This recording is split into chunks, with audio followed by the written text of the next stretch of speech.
One popular philosophical question goes, what is the meaning of life? I have several problems with this question.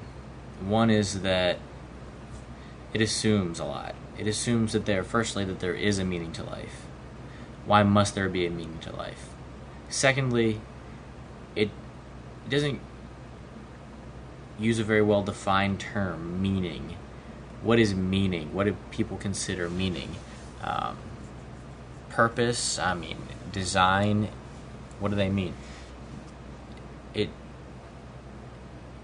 seems one of those questions, sort of like, what is the sound of one hand clapping, which is ridiculous, but and it really isn't meant to be answered. But it's ridiculous if you think of it as a question that should be answered, that deserves an answer. So what is the meaning of life? Let's assume some things about the question. If by meaning you mean what is the purpose, what is the goal of life, first you have to ask yourself, whose goal? Do you mean like a God's goal? If you believe in God, then that's a pretty easy one, I suppose, and maybe that's why theism is so attractive to so many people. If you,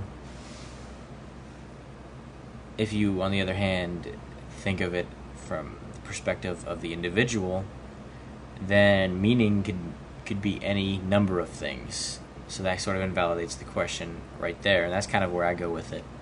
There is no real meaning to life. Life is what it is. It exists. You really don't have to go beyond that. Objectively, if you want to go further, you enter into the realm of subjectivity.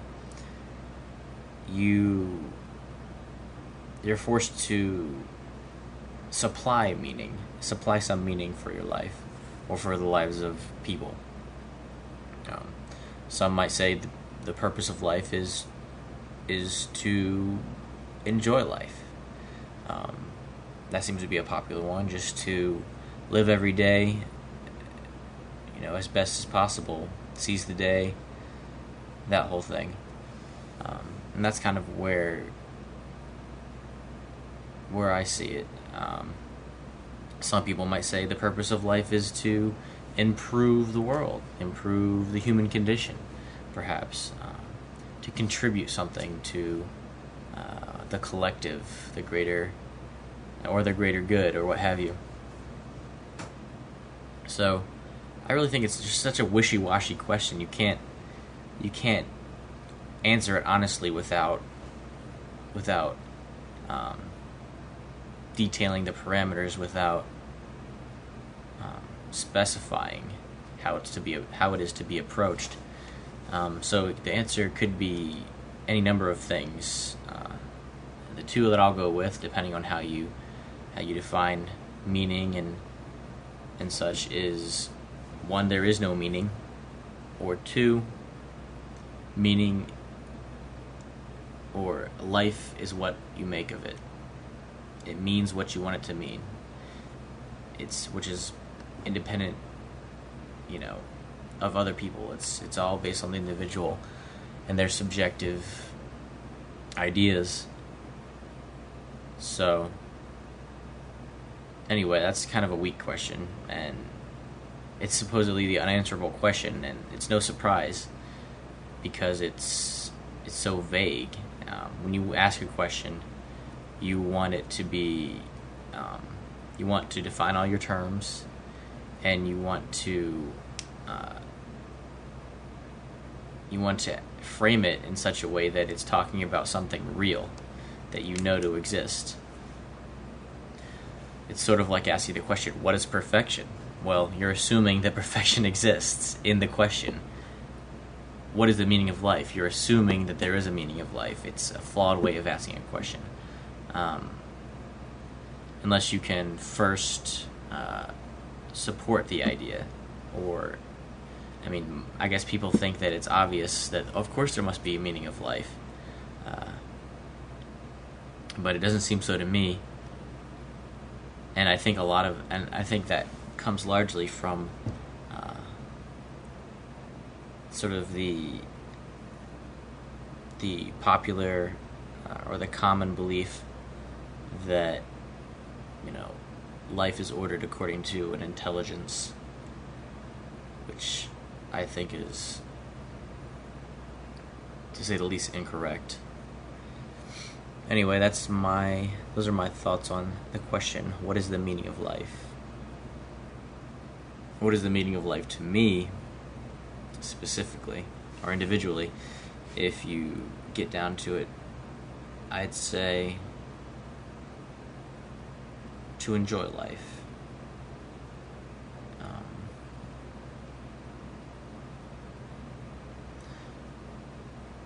If life has its own purpose, it seems to be to reproduce, because that is what is necessary for its sustainment.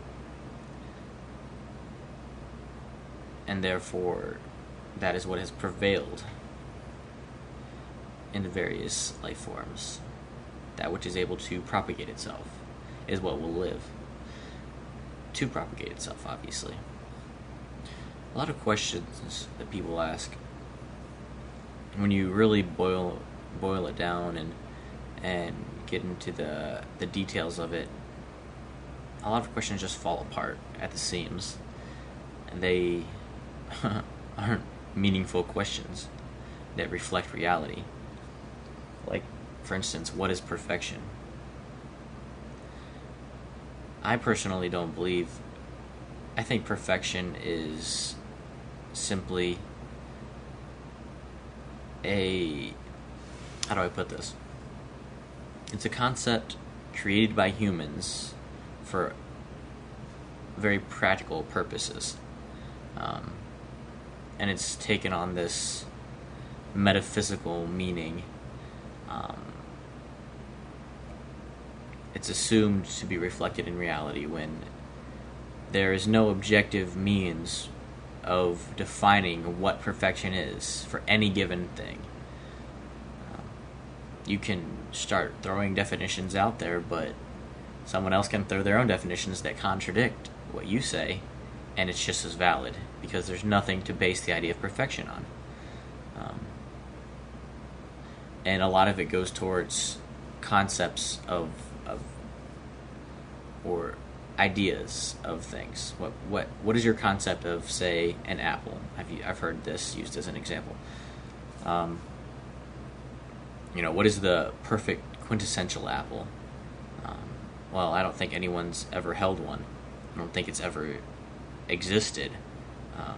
Each apple is unique, and there's no way of determining which one is. I mean, you can say this one is better, but there comes a point when neither one can be objectively said to be better.